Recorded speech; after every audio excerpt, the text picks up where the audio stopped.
இந்த சித்திரை நட்சத்திரத்திற்குன்னு ஒரு குணம் இருக்கு. என்ன அப்படின்னு கேட்டீங்கன்னா, செவ்வாயினுடைய ஆதிக்கம் இவர்களிடத்துல அதிகம் இருக்கும். ஆனா இருக்கிற வீடுன்னு பாத்தீங்கன்னா புதனுடைய வீட்லயும் சுக்கிரனுடைய வீட்லயும் போயிருக்கும். செவ்வாய்னா அதீத வேகம், அதீத முரட்டு சுபாவம், அதீத கோபம், அதீத தைரியம், அதீத தன்னம்பிக்கை, இது எல்லாமே செவ்வாயினுடைய ஒரு குணம். இந்த நட்சத்திரத்தில் பிறந்தவர்களுக்கு இது இயல்பாவே இறைவன் கொடுத்த வரம். தனக்கு உரிமையான பொருளை எந்த ரூபத்திலையும் கேட்டு பெறணும் அப்படிங்கிற எண்ணம் என்பது சித்திரை நட்சத்திரத்தில் பிறந்தவர்களுக்கு அந்த பிறப்பிலேயே அவர்கள் தாயினுடைய அந்த வளர்ப்பிலேயே தெரிஞ்சிரும். எல்லா வயசுக்கு மீறிய சேட்டைகள் எல்லாம் பண்ண வைக்கிறது இந்த ராகு திசை. இந்த ராகு கூடா நட்பு கேடா விளையுங்கிற மாதிரி தப்பான நபர்களுடைய சேர்க்கையால சின்ன வயசுலேயே நிறைய தவறுகளை செய்வதற்கான வாய்ப்புகளை இவர்களுக்கு தூண்டுவார். இந்த ராகு முற்பகுதியில் பார்த்தீங்கன்னா அப்படியே சைலண்டா தண்ணி பாம்பு மாதிரி இருந்துட்டு அப்புறமேல் படம் எடுத்து ஆடும். தசையினுடைய கடைசியில ஒரு 15-16 வயசு வரையும் இருக்கிற இடம் தெரியாம இருந்து விட்டு 18 வயசு வரும்போது இந்த பொண்ணு பார்த்தீங்கன்னா கொஞ்சம் விகாரமா. ராகு பகவானுடைய அம்சம் ஆண் வீட்டில் இருக்குதா பெண் வீட்டில் இருக்குதா, ஆண் தெய்வமா பெண் தெய்வமா, என்ன நட்சத்திரத்தில் இருக்கிறார், அந்த நட்சத்திரத்திற்குரிய ஆதிக்க நாள் என்ன, அதற்கு சாதகத்தாரை நாள் என்ன, எதிரிடை நட்சத்திரத்தில் எந்த கிரகம் நிக்குது, அதை எந்த கிரகம் பார்க்குது, அதுக்குரிய திதி என்ன, அதை பிடித்துத்தான் சாயா கிரகங்களிடம் போய் நிக்கணும். குரு நல்லா இருந்து வாழ்க்கை தருணத்துல அந்த தசை வந்தா மட்டும்தான் சித்திரை நட்சத்திரத்தில் பிறந்தவர்களுடைய வாழ்க்கை சூப்பரா இருக்கும். சரியில்லைன்னு சொன்னா, குரு தோஷம் இருந்துச்சுன்னு சொன்னா வாழ்க்கையே ரொம்ப கஷ்டமா இருக்கும். ஓ, அப்ப அந்த குரு தோஷத்துக்கு என்ன சார் பண்ணணும்?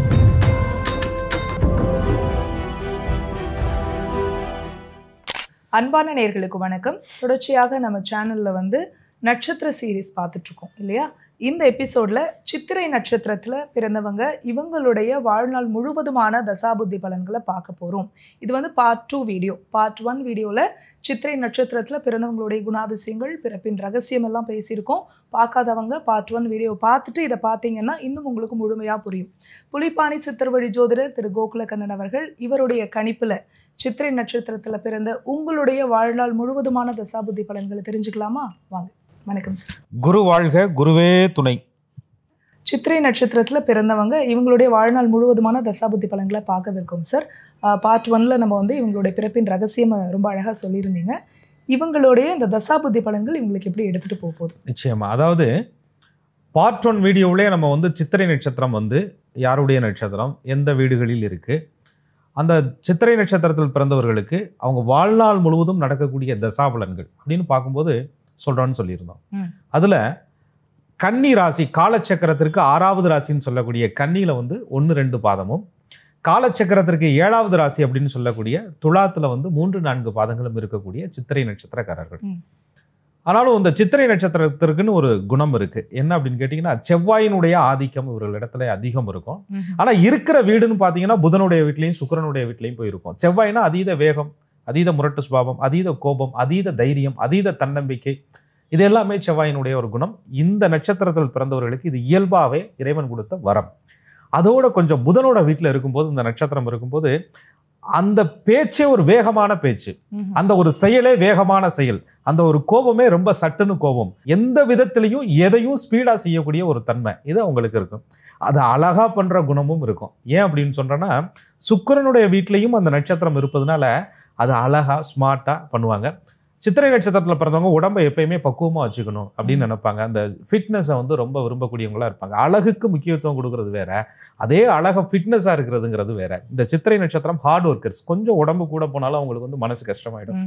கொஞ்சம் அவங்கள யாராவது குறை சொல்லிட்டு உங்களால முடியாதுன்னு சொல்லிட்டா, அதை என்னால் முடியும்னு சொல்லக்கூடிய வேகத்தோட நடத்தி காட்டக்கூடியவர்கள், அதை செய்தே முடித்து காட்டக்கூடியவர்கள் சித்திரை நட்சத்திரத்துல 4 பாதங்களுக்குமே இந்த குணாதிசயங்கள் பொருந்தும். அதுல 1ஆம் பாதம், 2ஆம் பாதம், 3ஆம் பாதத்துல சில வேறுபாடுகள் இருந்தாலும் கூட ஒட்டுமொத்தமா சித்திரை நட்சத்திரம் கன்னியையும் துலாத்தையும் அலங்கரித்து செவ்வாயினுடைய அதீத ஆதிக்கத்தை பெற்ற ஒரு சூப்பரான செவ்வாய் பகவானுடைய 3 நட்சத்திரத்துல ஒரு முக்கியமான நட்சத்திரம்னு சொல்லலாம். அப்படி என்ன ஸ்பெஷல் சார் இந்த நட்சத்திரத்தினுடைய சிறப்பை பத்தி சொல்லுங்க. அதாவது கிரியேட்டிவிட்டி, அதாவது படைப்பாற்றல், படைப்பாளிகள் அப்படின்னு சொல்லலாம். அதனாலதான் விஸ்வகர்மா படைப்பு, அந்த ஒரு தேவலோகத்தின் கட்டிடக்கலை நிபுணர் அவருடைய நட்சத்திரம் இல்லையா? அதனால இந்த நட்சத்திரத்தில் பிறந்தவர்களுக்கு அந்த ஜனனத்திலேயே படைப்பாற்றல் என்பது இருக்கும். ஒரு கிரியேட்டிவிட்டி, எந்த விஷயத்தையும் அப்படியே அந்த பெர்த்லேயே அந்த செவ்வாய் திசை ஒரு 7 வருஷம் செவ்வாய் மகாதிசைன்னு வச்சுக்கோங்க. 1ஆம் பாதம் 2ஆம் பாதம் 3ஆம் பாதம் 4ஆம் பாதத்தை பொறுத்து அதனுடைய அளவுகள் குறையும். ராசி நவாம்ச கட்டத்திற்கு கீழாக செவ்வாய் மகாதிசையினுடைய இருப்பு வருடம் இத்தனை மாதம் இத்தனை நாட்கள்னு எழுதியிருக்கும். உங்கள் பிறந்த தேதி வருஷம் மாசத்தோட அதை நீங்கள் கால்குலேட் பண்ணிட்டீங்கன்னா இன்னைக்கு உங்களுக்கு அப்படியே நான் சொல்லக்கூடிய தசைகள் எல்லாம் வருடங்களை கூட்டிகிட்டே வந்தீங்கன்னா உங்களுக்கு இப்போ என்ன தசாபலன் நடக்குதுங்கிறத வயசுக்கு தகுந்த மாதிரி தெரிஞ்சிடும். ஸோ அந்த சித்திரை நட்சத்திரத்தில் பிறந்தவங்களுக்கு சின்ன வயதிலேயே செவ்வாய் பகவானுடைய திசை வந்திருக்கும். அது வந்து ஒரு 7 வருஷ திசையை நான் ஒரு 3.5 வருஷம் அப்படின்னு ஒரு கணக்கு வச்சுக்கிறோம். மத்தியமாக ஒரு 4 வயசு 3 வயசுன்னு வச்சுக்கிறோம். பார்த்தீங்கன்னா வேகம்னு சொன்னேன் இல்லையா, அந்த பால்டப்பாவை பிடிக்கிறது கூட ஏதோ அருவாவை பிடிச்ச மாதிரி இருக்கும், ஒரு கம்பீரம். அதே மாதிரி பசி வந்துருச்சுன்னு வச்சுக்கோங்களேன், பக்கத்து வீட்டில் யாருமே தூங்க முடியாது. பால்டப்பாவை கொண்டு கையில் கொடுக்குற வரையும் தலைவர் தூங்கவே மாட்டார். அப்படிங்கிற மாதிரி அந்த ஒரு சவுண்டு, அந்த மியூசிக்கு, எப்போ பார்த்தாலும் கூட ஆட்கள் இருந்துக்கிட்டே இருக்கணும். எல்லாரும் வந்து ஆட்கள் இல்லைன்னா தூங்குவாங்க. நம்ம ஆளுங்க எப்படின்னு கேட்டிங்கன்னா யாராவது ஒருத்தர் பேசிக்கிட்டே இருக்கணும், நடந்துக்கிட்டே இருக்கணும், டக்குன்னு தூங்கிடுவாங்க. அப்படி அவங்களுக்கு வந்து ஒரு இயக்கம் என்பது, ஒரு எல்லாரும் இருக்கணும் அப்படின்ற குணம் என்பது, அந்த ஒரு தனக்கு உரிமையான பொருளை எந்த ரூபத்திலையும் கேட்டு பெறணும் அப்படிங்கிற எண்ணம் என்பது சித்திரை நட்சத்திரத்தில் பிறந்தவர்களுக்கு அந்த பிறப்பிலேயே அவர்கள் தாயினுடைய அந்த வளர்ப்பிலேயே தெரிஞ்சிரும் அப்படின்னு சொல்லுவாங்க. இதே செவ்வாய் வந்து கொஞ்சம் எதிர் துருவமாக இருக்கிறாருன்னு வச்சுக்கோங்களேன், கொஞ்சம் காயங்கள் படுறது, முரட்டு சுபாவமாக நடந்துக்கிறது, கீழே மேலே விழுகிறது, மேலே ஏறி குதிக்கிறது, இது எல்லா சேட்டைகளும் இவங்க வந்து ரொம்ப சூப்பராக பண்ணுவாங்க. அதில் கூட அந்த செவ்வாய் என்ன பண்ணும் அப்படின்னு கேட்டிங்கன்னா, இவங்க அந்த விளையாடுறது வந்து செல்லமாக இருக்கிறதுனால மாமாவாடி, அப்பாவாடி, அக்காவை கில்லு அப்படின்னு சொல்லிட்டு நம்மளே வந்து அதை மோட்டிவேட் பண்ணுற மாதிரி பண்ணுறது தான் பின்னாடி இவர்களுடைய வாழ்க்கையில் அடுத்து வரக்கூடிய தசையில் பெரிய விபரீதமான பிரச்சனைகளை கொடுப்பதற்கான வாய்ப்பு இருக்கு. இவங்களுடைய வீரத்தை, இவங்களுடைய அந்த கிரியேட்டிவிட்டி மைண்டை நல்லதுக்கு கொண்டு போய் பெற்றோர்கள் பயன்படுத்தினா பின்னாடி இவங்க வந்து பெரிய விஷயங்களை எல்லாம் சாதிக்கக்கூடிய அற்புதமான ஒரு சாதனையாளர்களாக அந்த சித்திரை நட்சத்திரத்தில் பிறந்தவங்க வந்திருக்கிறாங்க. நம்ம நிறைய பேரை பார்த்துருக்கோம். இந்த சின்ன வயசுலேயே நீ எதை பண்ணினாலும் என்கரேஜ் பண்ணுறது அப்படின்னு பார்க்கும்போது அவங்களுக்கு எதிர்காலத்தில் வரக்கூடிய திசை ரொம்ப பிரச்சனைக்குரியதாக அவர்கள் வாழ்க்கையை மாற்றிவிடும். இவங்க பண்ணுற சேட்டைகள் எல்லாம் சொன்னீங்க ரொம்ப அழகாக. இப்போ வந்து பள்ளி படிப்பு வந்து தொடங்குது, கிண்டர் கார்டன். இப்போ நீங்கள் சொன்ன மாதிரி ஒரு 4 வயசு முடிஞ்சு இப்போ 5 வயசில் ஸ்கூல் ஸ்டார்ட் பண்ணுறாங்க. இப்போ எந்த தசை நடக்கும், இந்த லைஃப் அவங்களுக்கு எப்படி இருக்கும்? ஒரு 4 வயதில் இந்த மாதிரி ஒரு தன்மைகளோட செவ்வாய் திசை முடிஞ்சதுக்கப்புறம் ஒரு 18 வருடமும் முழுமையாக அவர்களை ராகு பகவான் ஆளுமை செய்வார். ராகு பகவானுடைய திசைக்குள்ளே இவங்க போகும்போது ராகுவே சொல்ல வேண்டியதில்லை, எந்த விஷயத்தையும் ரொம்ப தனக்கு வேணும்னா அதை எந்த ரூபத்திலையும் போய் அடைய வைக்கக்கூடிய ஒரு கிரகம். தனக்கு வேணான்னா எந்த ரூபத்திலையும் போய் அது வேண்டான்னு தூக்கி போடக்கூடிய ஒரு கிரகம். எதையும் கொடுத்து அந்த ஜாதகரை உயர்த்துற கிரகம், எதையும் கொடுத்து கெடுத்து அவரை பாதிக்க வைக்கிற கிரகம். அப்படிப்பட்ட ஒரு ராகுல இந்த சின்ன வயசுல இவங்க போகும்போது படிப்பை தவிர எல்லா விஷயத்திலையும் திறமையா இருப்பாங்க. அது ஏன் படிப்பை தவிர, இல்லையே நான் நல்லாவும் படிச்சிருக்கிறேனே, நல்லாவும் படிச்சேனே அப்படின்னு சொன்னா இவங்களுக்கு வந்து அந்த 2ஆம் இடம் என்று சொல்லக்கூடிய அடிப்படை கல்வி ஸ்தானாதிபதி நல்ல நிலையில இருந்திருக்கும். அப்படி இருக்கும்போது படிப்பும் நல்லா இருக்கும், இந்த எதிர்கால திறமைகளும் இவங்கள்ட்ட வந்து சின்ன வயசுலேயே விளையாட்டு வீரம் எதுனாலும் பிடி மாஸ்டர் கூப்பிட்டா முதலா போய் நிற்கிறது நம்ம ஆளுகுதான், டான்ஸ் கிளாஸ்னா முதலா போய் நிற்கிறது நம்ம ஆளுகுதான், பேச்சு போட்டினா முதலா போய் நிற்கிறது நம்ம ஆளுகுதான், யாராவது அடிச்சுட்டு வம்புழுத்துட்டு பேரண்ட்ஸை கூட்டிட்டு வந்தா அதில் பஞ்சாயத்து வைக்கிறது நம்ம ஆளுகுதான். நம்ம ஆளுகனால தான் எல்லா இடத்துலையும் ஒரு பிரச்சனையும் இருக்கும், அது எல்லா இடத்துலையும் ஒரு கிங்கு மாதிரி அந்த இடத்துல இருக்கக்கூடிய அந்த ஒரு சேட்டைகள்லாம் அந்த ராகு திசையிலே இவர்களுக்கு வந்துடும். அதே மாதிரி இது 18 வருஷம் வரையும் ராகு போகுது. அப்போ ஏற்கனவே செவ்வாய் திசையில் உங்களுக்கு எத்தனை வருஷம் முடிஞ்சிருக்குன்னு பார்க்குறோம். நம்ம கணக்கில் தோராயமாக ஒரு 4 வருஷத்தில் இந்த 18 வருஷத்தை ஆட் பண்ணும்போது 22 வயது வரை இவர்களுக்கு ராகு மகாதிசை நடக்குது. சின்ன வயசில் 10 வயசில் இந்த சேட்டைகள் எல்லாம் பண்ணுனா பரவாயில்ல, ஒரு 12 வயசு 13 வயசு 14 வயசு லேசா அப்படி ஆரம்பித்த உடனேயே அந்த இளமையிலேயே வந்து எல்லா வயசுக்கு மீறிய சேட்டைகள் எல்லாம் பண்ண வைக்கிறது இந்த ராகு திசை. அப்போ அந்த படிப்பை தவிர எக்ஸ்ட்ரா இருக்கக்கூடிய திறமைகளை சரியாக ஊக்குவிக்கக்கூடிய நண்பர்கள், உறவுகள், பேரண்ட்ஸ் இவங்களுக்கு அமையலை அப்படின்னு சொன்னால் இந்த ராகு கூடா நட்பு கேடா விளையுங்கிற மாதிரி தப்பான நபர்களுடைய சேர்க்கையால் சின்ன வயசுலேயே நிறைய தவறுகளை செய்வதற்கான வாய்ப்புகளை இவர்களுக்கு தூண்டுவார். அந்த வாய்ப்புகள் எல்லாத்தையுமே ரகசியமாகவே செய்ய வைப்பார். அதாவது சொல்லுவாங்க, அம்மா அப்பாவுக்கு தெரியாம எவ்வளவு சேட்டைகளை பண்ண முடியுமோ அவ்வளவு சேட்டைகளை ரகசியமாகவே இந்த ராகு பகவான் இவர்களை செய்ய தூண்டுவார். அந்த நேரத்தில் பார்த்தீங்கன்னா அடிக்கடி உடம்பு நிலை சரியில்லாமல் போயிடுறது, இரத்த காயங்கள் படுறது, ஸ்கின் அலர்ஜி வர்றது, உணவு ஓமை ஆகிறது, தந்தையார் பாதிப்படைகிறது. ஏன்னா ராகு மகாதிசை நடக்கும்போது நீங்க கன்னி சித்திரையில பிறந்திருந்தாலும் துலாம் சித்திரையில பிறந்திருந்தாலும் உங்களுக்கு சூரிய பகவானுடைய நிலையும் எப்படி இருக்குன்னு பார்க்கணும். அப்படி பார்க்கும்போது தான் இந்த ராகு பகவானுடைய தாக்கம் தந்தையை பாதிக்குமா அப்படின்னு பார்க்க முடியும். சார், அப்போ அம்மா வந்து தனிமைப்படுவாங்களா? நிச்சயமா. அதாவது தந்தை பிரிஞ்சு போயிடுறது, அப்பானால கிடைக்கக்கூடிய உதவிகள் கிடைக்காம போயிடுறது, அல்லது அம்மாவுக்குமே ஒரு கிரகம் இருக்கு இல்லையா, தாய்க்கு காரகரான சந்திரனையும், அதே போல லக்னத்திற்கு 4ஆம் அதிபதி. நீங்க வந்து கன்னி சித்திரை துலாம் சித்திரையா இருந்தாலும் கூட உங்க லக்னம் வேறையா இருக்கும். அந்த லக்னத்திற்கு 4ஆம் அதிபதியினுடைய நிலையை பொறுத்து, சந்திர பகவானுடைய நிலையை பொறுத்து தாயினுடைய நிலையை கணிக்கணும்னு சொல்றாங்க. ஆக மொத்தம் ராகு திசை நடக்கும்போது ஏன் இந்த 2 உறவுகளை மட்டும் நான் ரொம்ப முக்கியமா சொல்றேன் அப்படின்னு கேட்டீங்கன்னா, சூரியன் சந்திரனுக்கு ராகு பகை என்பதால, அந்த ராகு திசை இளமை பருவத்திலே வருவதால சூரியன் சந்திரனுடைய நிலை என்பது ஜாதகத்தில் கவனிக்கப்பட வேண்டும். அல்லது தாய் தந்தையர் பிரிவுனால இவங்க போய் ஹாஸ்டல்ல படிக்கிறது, அங்கே போய் இவர்களே பாதிப்படைகிறது. இந்த சின்ன வயசுலேயே பார்த்தீங்கன்னா நிறைய தவறுகள் பண்ணி ஒரு மாதிரி ஒரு குற்ற உணர்ச்சி இவங்களுக்கு வந்து அதிகமாக வந்து, அல்லது இவங்க தப்பே பண்ணலைனாலும் இவங்க மேலே ஏதாவது ஒரு குற்ற உணர்ச்சி உருவாக்கப்பட்டு இவங்களோட யாரும் ஃப்ரெண்ட்ஷிப் வந்து சரியாக சேராமல் வாத்தியார் ஒதுக்கி வச்சு அந்த மாதிரியான சில சங்கடங்களை கூட இவர்கள் அந்த இளமை பருவத்திலேயே ராகு திசையில சந்திக்க வைக்குது.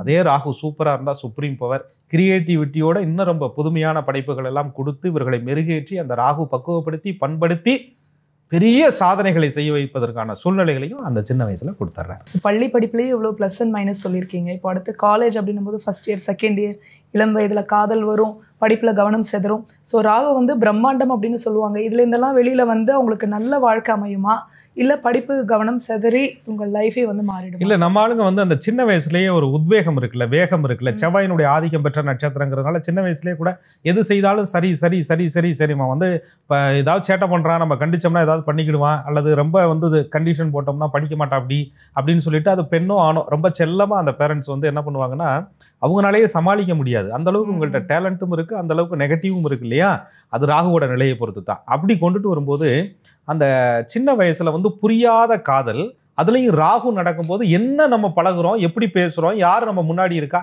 இது எதுவுமே தெரியாது. அந்த பொண்ணு பார்த்தீங்கன்னா அந்த கண்ணிலே தெரிஞ்சிடும் ஏதோ ராகு திசை ரொம்ப நெகட்டிவாக இருக்குது அப்படின்னு. பார்வையே வந்து அம்மா அப்பா பார்க்கும்போது என்னது இது, இப்போ அவ்வளவு கொட்டி வளர்த்துருப்பாங்க.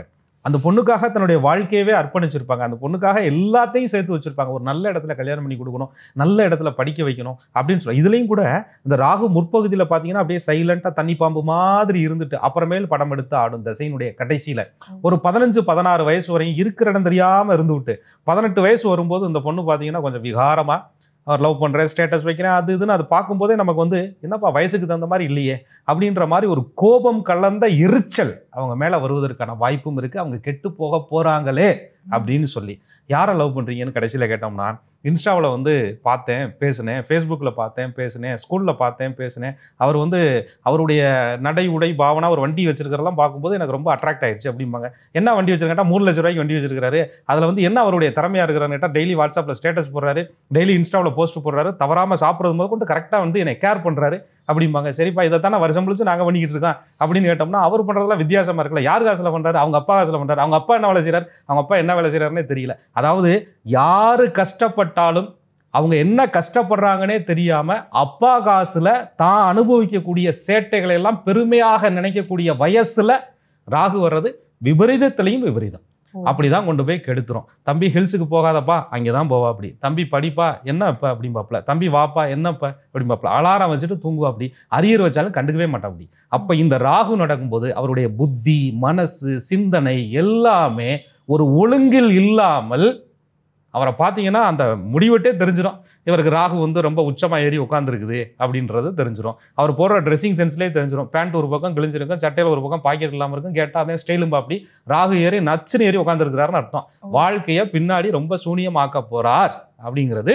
அப்போ நடக்கக்கூடிய ராகுலையே நம்ம கண்டுபிடித்துட்டோம்னா உங்கள் வாழ்க்கையை ஒரு நேர்கோட்டுக்கு கொண்டுட்டு வரலாம். நீங்க பேசுறதை கேட்க கேட்க எனக்கே ஒரு செகண்ட் பயமா இருக்கு சார். இவ்வளோ நெகட்டிவா சொல்லிட்டு கடைசியா இது நம்ம சரி பண்ணிட்டோம்னா நேர்கோட்டில் கொண்டு வந்துடலாம்னு சொன்னீங்க. நிச்சயமா.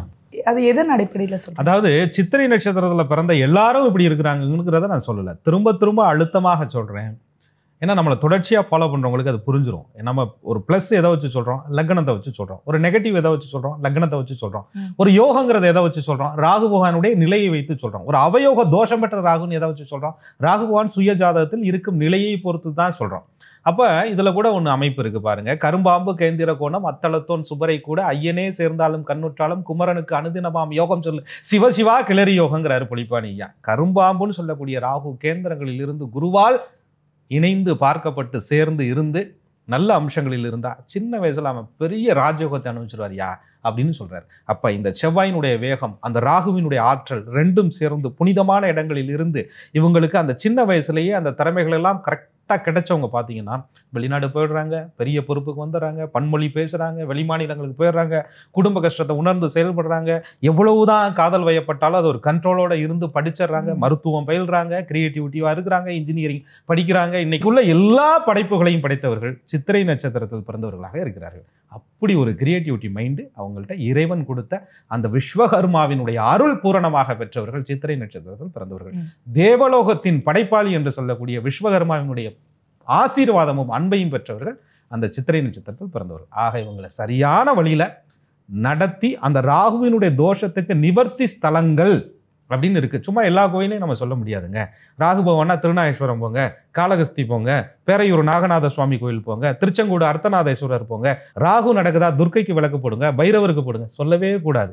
ராகு பகவானுடைய அம்சம் ஆண் வீட்டில் இருக்குதா பெண் வீட்டில் இருக்குதா, ஆண் தெய்வமா பெண் தெய்வமா, என்ன நட்சத்திரத்தில் இருக்கிறார், அந்த நட்சத்திரத்திற்குரிய ஆதிக்க நாள் என்ன, அதற்கு சாதகத்தாரை நாள் என்ன, எதிரிடை நட்சத்திரத்தில் எந்த கிரகம் நிற்குது, அதை எந்த கிரகம் பார்க்குது, அதுக்குரிய திதி என்ன, அதை பிடித்துத்தான் சாயா கிரகங்களிடம் போய் நிற்கணும். அப்படி சாயா கிரகங்கள்ட்ட நிறைய பேர் என்கிட்ட சொல்றாங்க, நாங்கள் ராகு கோயிலுக்கு போனோம், நாகதோஷம் நிவர்த்தி பண்ணணும், ஒன்றும் நடக்கல, அதை நடக்கல. அப்படிலாம் முடியவே முடியாது. ஒவ்வொன்றுக்கும் நாளும் கோளும் அரசனுக்கே உண்டு, சாதாரண மனுஷனுக்கு இல்லையா? அரசனே கூட எதுக்கு அரசவையில ஜோதிடர் வச்சிருக்கிறாரு? நாள் கோள் நட்சத்திரம் திதி பஞ்சபட்சி எல்லாம் பார்த்து தாங்க ஒரு பரிகாரங்கிறது ஜெயிக்கும். அப்படி போனா ராகுவினுடைய பிடியிலிருந்து வெளியில வரலாம். விதிகள் இருக்கு இல்லையா? நிச்சயமா. ராகு திசையில பிறந்த சித்திரை நட்சத்திரக்காரவங்களும் பார்த்துட்டு இருப்பாங்க, அதை கடந்து வந்தவங்களும் இந்த வீடியோ பார்க்கும்போது கனெக்ட் பண்ணிப்பாங்க சார். நிச்சயமா. இப்போ அடுத்து நடக்கக்கூடிய தசை என்ன தசை, எத்தனை வயசு வரைக்கும் நடக்கும்? இது ஒரு நம்ம தோராயமாக சொல்கிறோம் இல்லையா, ஒரு 22 23 வச்சுக்கோங்க செவ்வாதசையை பொறுத்து. செவ்வாதசை 7 வருஷத்தில் ஒரு 6.5 வருஷம் இருந்தாலும் கூட உங்களுக்கு ஒரு 25 வயசுலேயே குரு பகவானுடைய தசை வர ஆரம்பிச்சிடும்.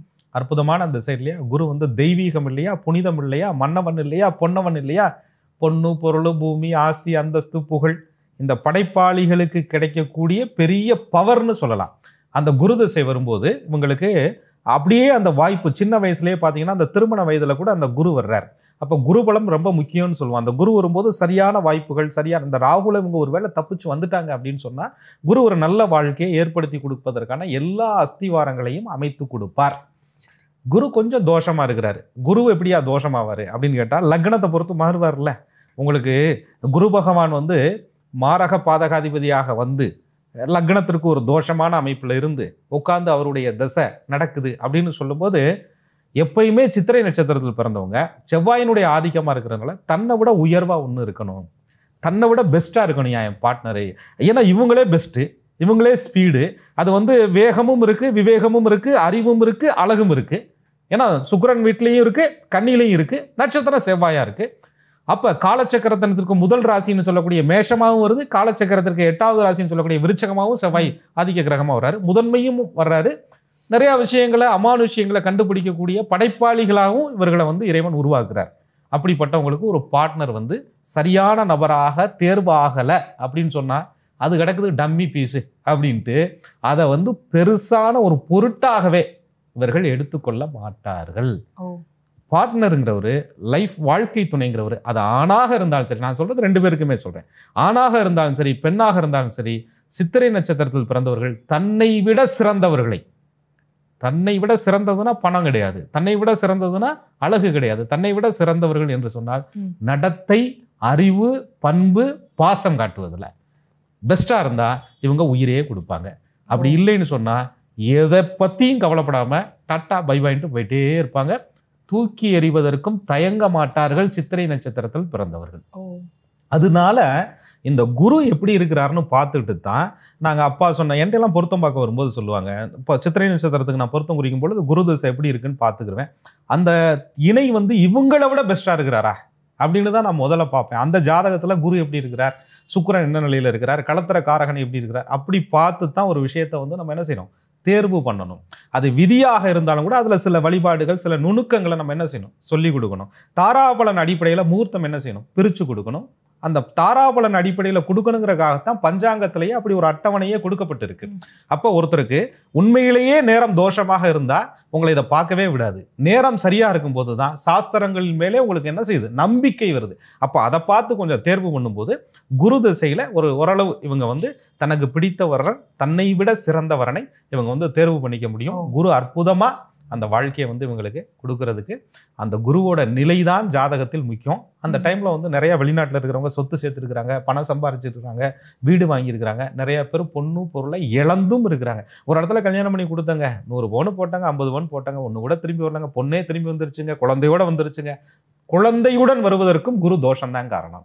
குழந்தையோட பெருமையா வாழ்வதற்கும் கல்யாணம் பண்ணி கொடுத்தாங்க, போனோடனே குழந்தை இருந்துச்சுங்க, நல்லா பாத்துக்கிறாங்க, தங்கமான மாமியார், என் பொண்ணு தாங்க இங்க நிர்வாகம், என் மாப்பிள்ள தாங்க எல்லாமே அப்படின்னு சொல்லக்கூடிய என் பொண்ணை கல்யாணம் பண்ணி கொடுத்த நேரம் அவர் பெருசா வந்துட்டாருங்க. அல்லது அவரு நல்ல ஒரு சின்ன தொழில் தொடங்கினவர் குரு திசை வரும்போது பெரிய லெவலுக்கு வந்துட்டாருங்க. ராகு திசையில இவர் இப்படி இருந்தவர் இப்படி மாறுவாருன்னு நாங்க நினைக்கவே இல்லைங்க அப்படின்னு சொல்றதெல்லாம் பார்த்தீங்கன்னா அந்த குரு திசையில அழகா பார்க்குறோம்.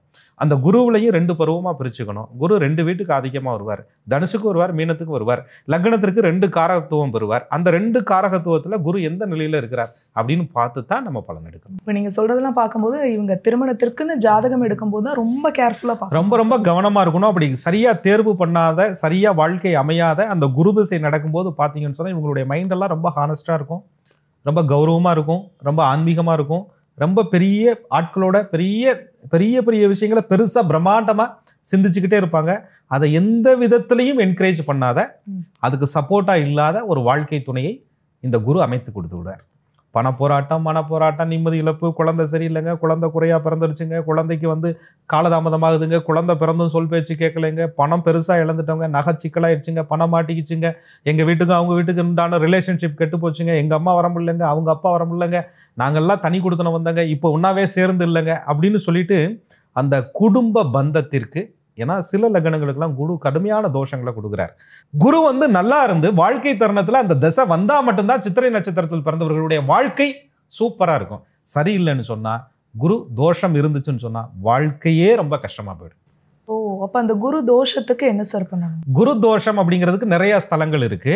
இப்ப நம்ம வந்து குரு பகவானுக்கு ஆலங்குடி சொல்றோம், தென்குடி திட்டைன்னு சொல்றோம், வசிஷ்டேஸ்வரருடைய ஆலயத்தை சொல்றோம், பிரம்மாவை வழிபாடு சொல்றோம். இதெல்லாம் தாண்டி ஞானிகள் என்ன சொல்றாங்க அப்படின்னா, குரு நின்ற நட்சத்திரம் எத்தனாவது பாதத்துல நிற்கிறாரு, அந்த குருவுக்கு வேற ஏதாவது அந்த குரு பார்க்கிறாரு இல்லையா, அந்த லக்னத்திற்கு யோகாதிபதிகளை குரு தொடர்பு கொள்றாரா அப்படின்னு பார்த்து அதற்குரிய பொருட்களை தானம் தர்மமாக, குரு அப்படின்னு பார்த்தாலே ஒன்றை கொடுப்பது அப்படி இல்லையா, அது வந்து ஒரு குருவுக்கு நிகரான ஒரு விஷயத்தை நீங்க செய்வதன் மூலியமா இந்த பிரச்சனையை பேலன்ஸ் பண்ணிக்கலாம்.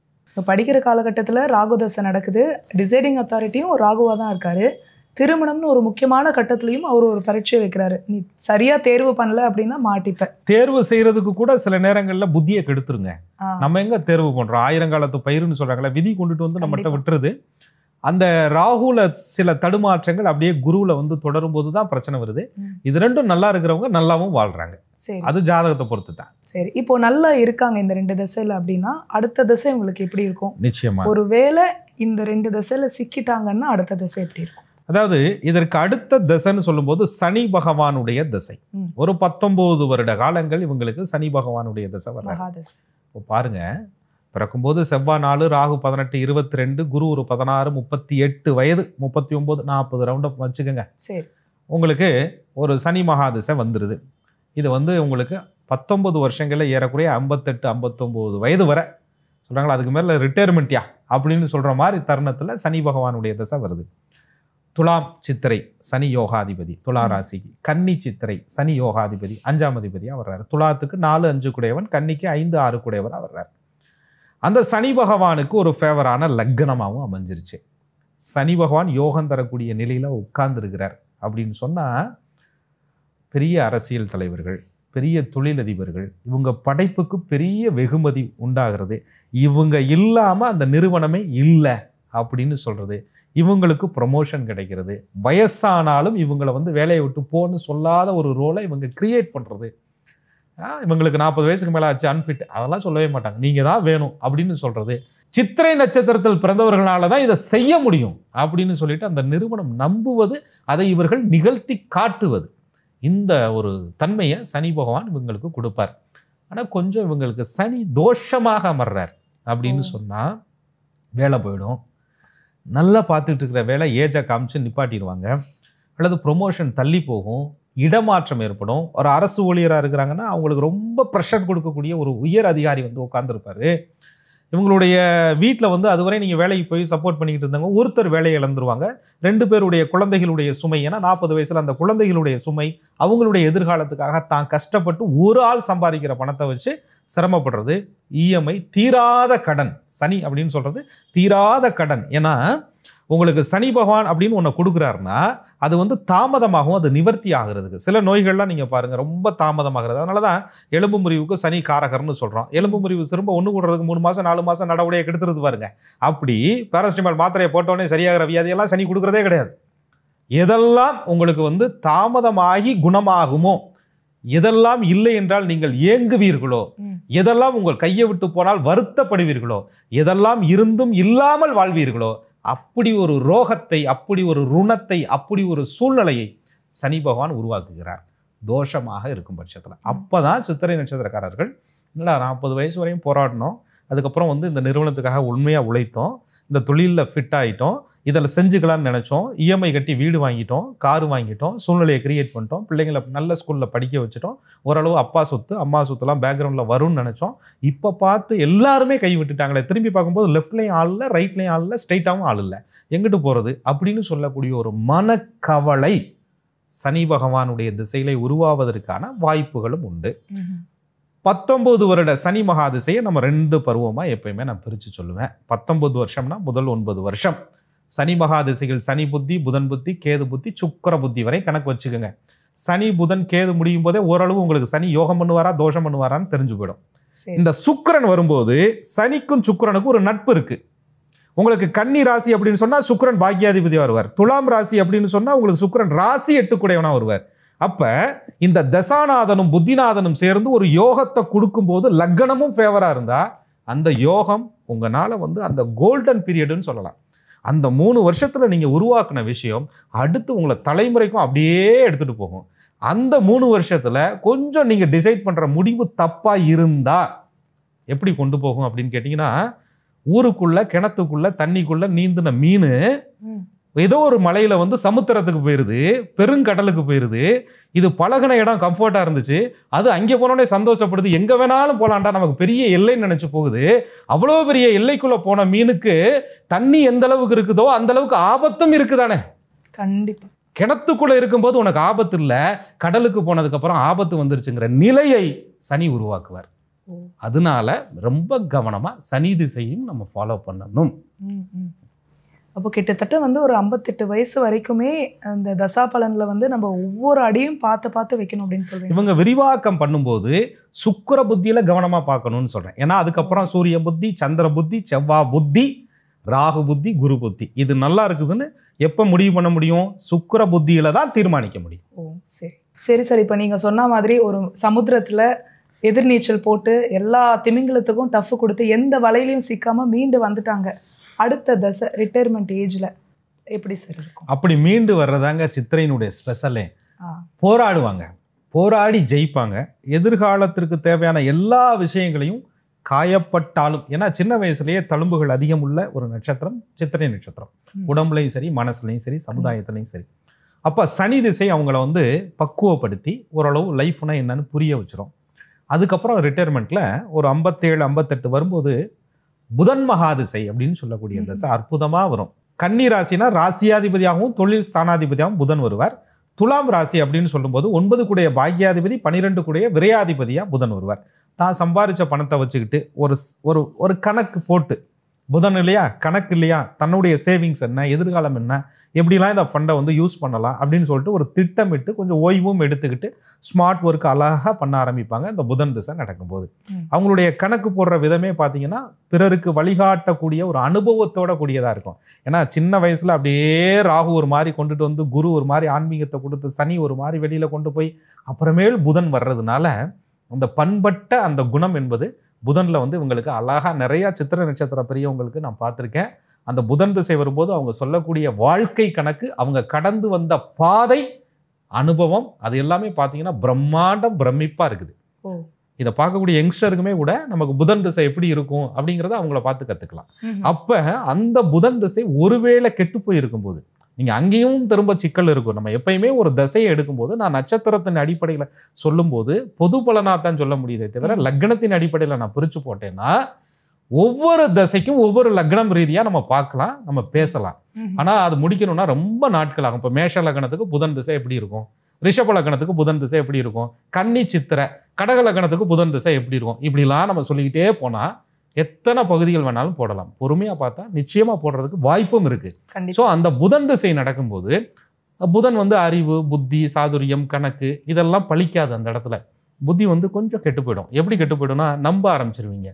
சரி, நம்ம சேர்த்த பணத்தில் இவங்கள்ட்ட கொடுக்கலாம், நல்லா துருதுருன்னு இருக்காங்க, நமக்கு கிடைக்காத ஒன்று இவங்களுக்கு கிடைக்கட்டும், நம்மளை இவங்க பார்த்துக்குருவாங்க அப்படின்னு சொல்லி நம்புறது, அல்லது ஒரு பிஸ்னஸில் இன்வெஸ்ட்மெண்ட் பண்ணுறேன்னு சொல்கிறது, ஷேரில் போடுறேன் அப்படின்னு சொல்கிறது, இடம் வாங்குறேன் அப்படின்னு சொல்கிறது, எழுத்து, சட்டம், சிக்கல் எல்லாத்தையும் புதன் கொடுப்பதற்கான வாய்ப்பும் அந்த திசையில் இருக்குது. நரம்பு சம்பந்தப்பட்ட வியாதிகள், அதே மாதிரி உடம்புல சில கட்டிகள் வர்றது, அந்த மாதிரி ஒரு மனக்குழப்பமாக இருக்கிறது, இணையை பிரிவது அல்லது இணை இருந்தும் அவர்கள் நோய்வாய்ப்படுவது, அவர்களுக்காக மருத்துவ வாசலில் போய் காத்திருக்கிறது, கண்ணு சம்பந்தப்பட்ட பிரச்சனைகள், அது சம்பந்தப்பட்ட மாதிரியான வைத்தியங்களுக்கு தீர்வே கிடைக்காதது மாதிரி அடுத்தடுத்து செலவினங்கள் வருவது, இப்படிலாம் கூட புதன் திசைகள் ஒன்று இரட்டிப்பாவதற்கான வாய்ப்புகளையும் அந்த புதனுடைய நிலையை பொறுத்து தான் அறிய முடியும். சரி சார், கால்குலேஷன் மைண்டு, பணத்தை வந்து சேவ் பண்ணுறாங்க, வாழ்க்கைன்னு என்னன்னு புரியுது, ஒரு பக்குவம் வந்துருச்சு அவங்களுக்கு, முதுமை நோக்கி இருக்காங்க, முதுமையில் இவங்களுடைய வாழ்க்கை எப்படி இருக்கும், அடுத்து என்ன தசை, இவ்வளவையும் கடந்து ஒரு முதுமையில் என்ன தசைன்னு கேட்குற தைரியம் இருக்குன்னு சொன்னால் அது சித்திரையினால் மட்டும்தான் முடியும். ஏன்னு சொன்னால் அந்த முதுமையில் வரக்கூடிய திசை வந்து கேது பகவானுடைய திசை. அந்த தசை வந்து உங்களுக்கே தெரியும், ஆன்மீகமான தெய்வீகமான மறுஜென்மமே வேண்டாண்டா அப்படின்னு சொல்லக்கூடிய ஞானத்தை கொடுக்கக்கூடிய ஒரு அற்புதமான தசை. இவங்களுக்கு சின்ன வயசுல ராகு ஒரு துவக்கத்தை கொடுக்குறார், கேது பகவான் முடிவை கொடுக்குறாரா, அடுத்து சுக்கிரன்ட்ட கொண்டுட்டு போறாரா அப்படின்னு சொல்றது சுய ஜாதக ஆயுள் பலன். பட் அதே நேரத்தில் கேது வரும்போது கோவில் கட்டுறது, ஆன்மீக பணிகள், தெய்வீகமான விஷயங்கள், இதை பற்றிய சிந்தனைகளும், தெய்வத்தோடு கலக்க வேண்டும் என்ற எண்ணமும், ஜீவகாரணியமும், மனித நேயமும் இந்த சித்திரை நட்சத்திரத்தில் பிறந்தவர்களுக்கு கேது அதை வந்து இவங்களுக்கு இயற்கையிலே இருந்ததை மெருகேற்றி ஒரு மென்மையான ஆன்மீகத்தை உங்களுக்கு கொடுப்பார். ஒரு குரு அமைவார், தீட்சைகள் பெறுவாங்க, மந்திர உபாசனைகள் செய்வாங்க, வீட்டில் எந்நேரமும் நறுமணங்கள், தெய்வீகங்கள் ஒலித்து கொண்டே இருக்கும், யாருக்கும் தொந்தரவு இல்லாமல் வாழணும்னு நினைப்பாங்க. அதே நேரத்தில் கேது தோஷமாக இருக்கும்போது கொஞ்சம் இதனுடைய தன்மைகள் மாறி போயிடும், அவ்வளோதான். ஓகே, அடுத்த தசை வந்து இவங்களோட ஆயுளை பொறுத்துன்னு சொன்னீங்க, சுக்கிர தசையோட தீர்க்க ஆயுளாக இருக்கட்டும். சுக்கிர தசை முழுமையுமே வாழட்டும் நிச்சயமா. ஓகே, நிறைய நட்சத்திரங்களை பற்றி நம்ம பேசிகிட்டு இருக்கோம். தொடர்ச்சி அந்த சித்திரை அப்படின்னு எடுத்துக்கும் போது நிறைய சோதனைகளை கடந்து வந்த இவங்க இதனால தான் ஒரு மிகப்பெரிய ஒரு படைப்பாளியாகவே நிச்சயமா சாதனை இல்லாத சோதனை இல்லை, சோதனை இல்லாத சாதனை இல்லைன்னு சொல்றது சித்திரைக்கு தான் பொருந்தும். நிச்சயமா. ஏன்னா வந்து லக்னத்தின் அடிப்படையில் இன்னுமே நிறைய ஃபார்முலா இருக்குது. நீங்கள் சொல்கிறதெல்லாம் பார்க்கும்போது நிஜமாவே நிறைய வீடியோஸ் நம்ம பேசிகிட்டே இருக்கலாம்னு நினைக்கிறேன் சார். நிச்சயமா அவ்வளோ கொடுத்துருக்குறாங்க. நேயர்களுடைய அன்பும் ஆதரவும் தொடர்ந்து இருக்கும் பட்சத்தில் ஒவ்வொன்றா பதிவிடுவோம். சரி, நேயர்களும் வந்து அவங்களுடைய லக்னம் என்ன, இந்த சித்திரை நட்சத்திரத்தில் பிறந்தவங்க தான் கண்டிப்பாக பார்த்துருப்பாங்க. உங்களுடைய லக்னம் என்ன அப்படிங்கிறதையுமே முடிஞ்சால் நீங்கள் கமெண்ட் பண்ணுங்கள். கண்டிப்பாக நம்ம வந்து லக்னத்தின் அடிப்படையிலும் நம்ம வந்து பேசலாம். நிச்சயமா. மிக்க நன்றி. குரு வாழ்க, குருவே துணை. நேர்களே, இந்த எபிசோடில் சித்திரை நட்சத்திரத்தில் பிறந்த நீங்கள் உங்களுடைய வாழ்நாள் முழுவதுமான தசாபுத்தி பலன்களை கேட்டு தெரிஞ்சுக்கிட்டீங்க இல்லையா? இதற்கான முறையான பரிகாரங்கள், வழிபாடுகள்லாம் நிறைய இருக்குது. நம்ம நெகட்டிவாக இருக்குது லைஃப் அப்படின்னு நீங்கள் கவலையே பட வேண்டாம். எல்லாருடைய லைஃப்லேயுமே நெகட்டிவ் பாசிட்டிவ் ரெண்டுமே கலந்து தான் இருக்கும். முறையான வழிபாடும் பரிகாரங்களும் நம்ம தொடர்ச்சியாக நம்ம வந்து பேசவிருக்கோம், பகுதியாகவும் பேச இருக்கோம். பார்ட் 1 வீடியோ பார்க்காதவங்க போய் பாருங்கள். நம்ம வந்து தனித்தனியாக வீடியோஸ் வந்து போட்டிருக்கோம். ஒவ்வொரு நட்சத்திரத்தை பற்றியும் நம்ம வந்து டீட்டெயில்டாக பேசியிருக்கோம். அதே மாதிரி எல்லா வீடியோஸும் உங்களுடைய டைம்லைனில் ஓப்பன் பண்ணும்போதே உங்களுக்கு தெரியணும் அப்படின்னா ஆஸ்ட்ராலஜர் கோகுல கண்ணன் யூடியூப் சேனலை உடனடியாக சப்ஸ்கிரைப் பண்ணிக்கோங்க. பக்கத்தில் இருக்கக்கூடிய பெல் ஐக்கானை கிளிக் பண்ணி வச்சுக்கோங்க, ஆட்டோமேட்டிக்காக வரும். நிறைய விஷயம் ஜோதிடம் சார்ந்து ரொம்ப டீட்டெயில்டாக பேசியிருக்கோம்.